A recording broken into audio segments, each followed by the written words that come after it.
सिन्हा और सुनो इंडिया की शुरुआत आज की सबसे बड़ी खबर से कर रहे हैं। दिल्ली में केजरीवाल सरकार और अफसरों के झगड़े के बीच आज कई चौंकाने वाली बातें सामने आई। दिल्ली पुलिस केजरीवाल के घर सबूत खंगालने पहुंची तो पता चला कि मुख्यमंत्री केजरीवाल के घर में सीसीटीवी कैमरे 40 मिनट की देरी से चल रहे थे। कैमरे की टाइमिंग में देरी से कई सवाल उठ रहे हैं।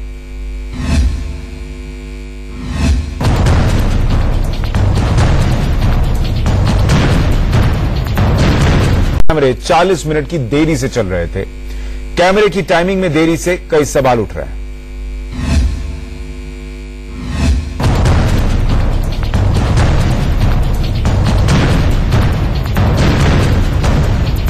केजरीवाल के घर थप्पड़ कांड पर सबसे बड़ा खुलासा।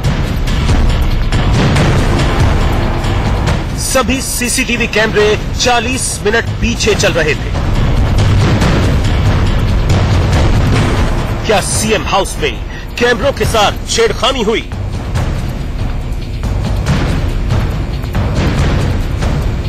ये तमाम सवाल इसलिए सामने आ रहे हैं क्योंकि सीएम आवास पर दिल्ली के चीफ सेक्रेटरी अंशु प्रकाश से कथित मारपीट के मामले में आज दिल्ली पुलिस की टीम जांच के लिए केजरीवाल के घर पहुंची और वो तमाम सबूत खंगालने की कोशिश की जो इस केस से जुड़े हैं। पुलिस के साथ फॉरेंसिक टीम भी मौजूद है ताकि सबूतों को गहराई से देखा और समझा जा सके। पुलिस की जांच में जो सबसे अहम चीज सामने आई वो ये थी कि केजरीवाल के घर पर सीसीटीवी कैमरे सही वक्त से 40 मिनट 42 सेकंड पीछे चल रहे थे। सीसीटीवी कैमरे की ये टाइमिंग इसलिए बेहद अहम है क्योंकि मुख्य सचिव ने अपनी शिकायत में बताया था कि देर रात करीब 12 बजे उनके साथ मारपीट हुई, लेकिन जो सीसीटीवी फुटेज सामने आया उसमें दिख रहा था कि अंशु प्रकाश रात करीब 11:30 बजे तक ही वहां पर मौजूद थे। उसके बाद वो चले गए। आम आदमी पार्टी ने भी इस तथ्य को लेकर चीफ सेक्रेटरी पर सवाल उठाए थे और कहा था कि जब 12 बजे तक चीफ सेक्रेटरी वहां थे ही नहीं तो उनके साथ मारपीट कब हुई? एमएलसी कराई गई। ये एमएलसी कराई गई जिसमें कहा गया कि 12 बजे रात के बाद उनके साथ ये घटना हुई है जिसमें उनको चोट लगी है। और जो सीसीटीवी फुटेज निकाला गया है कि 11:30 बजे चीफ सेक्रेटरी साहब वहां से निकल चुके थे। जो रिकॉर्डिंग चल रही थी वहां के रिकॉर्डिंग को चेक करने के बाद ये पाया गया कि जो कैमरे की टाइमिंग्स हैं उसमें और एक्चुअल टाइमिंग में 40 मिनट 42 सेकंड का फर्क है और यहाँ की टाइमिंग पीछे चल रही है। यानी कि टाइमिंग यहाँ से पीछे की गई या ये मशीन की कोई गड़बड़ है, ये आपको पता चल पाया? ये किस तरह किया गया और कब किया गया फॉरेंसिक एग्जामिनेशन में पता चला। कैमरे कुछ खराब भी थे? नहीं। मीटिंग रूम में कोई कैमरा? केजरीवाल के घर पर पुलिस जांच में दूसरी अहम बात ये सामने आई है कि सीएम आवास में 21 कैमरों में से सिर्फ 14 कैमरों में रिकॉर्डिंग हो रही थी। 7 कैमरों में कोई रिकॉर्डिंग नहीं हो रही थी। सब कुछ कैमरे खराब भी पाए गए। तो बाहर का कैमरा क्या वो खराब पाया गया? कुछ कैमरे खराब पाए? नहीं, 21 कैमरे थे, उनमें 14 कैमरों में रिकॉर्डिंग चल रही थी, 7 कैमरों में रिकॉर्डिंग नहीं चल रही थी। हमारी फॉरेंसिक टीम बताएगी कि उनमें रिकॉर्डिंग कब बंद की गई थी और कब उनमें कोई माल फंक्शनिंग या कोई खराबी थी तो कब हुई थी जिसकी वजह से आगे रिकॉर्डिंग नहीं हो रही थी। दिल्ली पुलिस की जांच से तिलमिलाई आम आदमी पार्टी ने एक वीडियो जारी किया और पूछा कि सीएम आवास पर पेंटिंग कब की गई। इसे लेकर पुलिस सवाल पूछ रही है। ये कमरा कब पेंट हुआ था, कौन बताएगा? वो तो पीडब्ल्यूडी होता है। वही मैं पूछ रहा हूँ। पीडब्ल्यूडी इनकी पीडब्ल्यूडी से सर्टिफिकेट लेंगे कि इसकी लास्ट रिपेयर कब हुई थी या पेंटिंग कब हुई थी। अब इसे लेकर भी आम आदमी पार्टी ने पुलिस पर निशाना साधा है। जो मुख्यमंत्री केजरीवाल दिल्ली को सीसीटीवी लगाकर सुरक्षित करने की बात करते थे, उनके खुद के घर में 21 में से 7 सीसीटीवी काम नहीं कर रहे थे और जो काम कर रहे थे वो 40 मिनट 42 सेकंड पीछे चल रहे थे।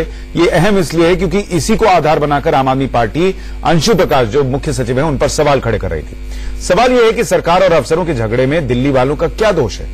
आखिर सरकारी कामकाज कब पटरी पर आएगा? इसी को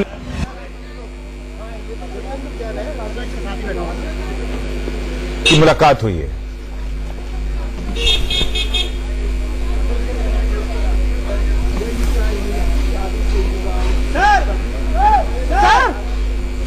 ये उस मुलाकात की आप तस्वीरें देख रहे हैं जब अरविंद केजरीवाल उपराज्यपाल से मिलने के लिए गए थे।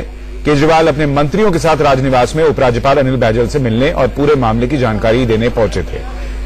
एलजी ने ट्वीट कर कहा कि दिल्ली सरकार को सलाह दी गई है कि अफसरों के साथ भरोसा कायम करें ताकि विकास पर असर न पड़े। डिप्टी सीएम मनीष सिसोदिया ने कहा कि एलजी ने अफसरों से बातचीत कर विवाद सुलझाने का भरोसा दिया है।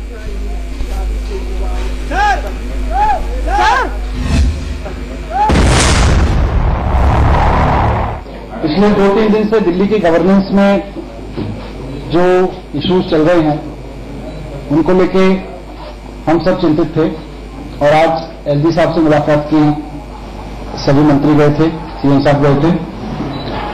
उन्होंने बताया एलजी साहब को कि किस तरह से 2-3 दिन में ऑफिसर्स नहीं आए मीटिंग्स में, फोन नहीं उठाए और किस तरह से कई मीटिंग्स कैंसिल करनी पड़ी। तो हमने एक ऐसी लिस्ट भी एलजी साहब को दी है और हमने उनसे कहा है कि वो अफसरों से भी बात करें। एलजी साहब ने कहा है कि वो इंश्योर करेंगे कि ऑफिसर्स मीटिंग में रहें, मिनिस्टर्स के साथ मिलकर काम करें और जो भी जरूरी चीजें हैं दिल्ली के लिए उनमें कहीं कोई कोताही न बरती जाए। सीएम साहब ने भी, पूरी कैबिनेट ने भी कहा, ये इंश्योर किया कि हम सब इंश्योर करेंगे कि कहीं कोई इस तरह की कोई घटना ना हो जिससे कोई ऐसी स्थिति पैदा हो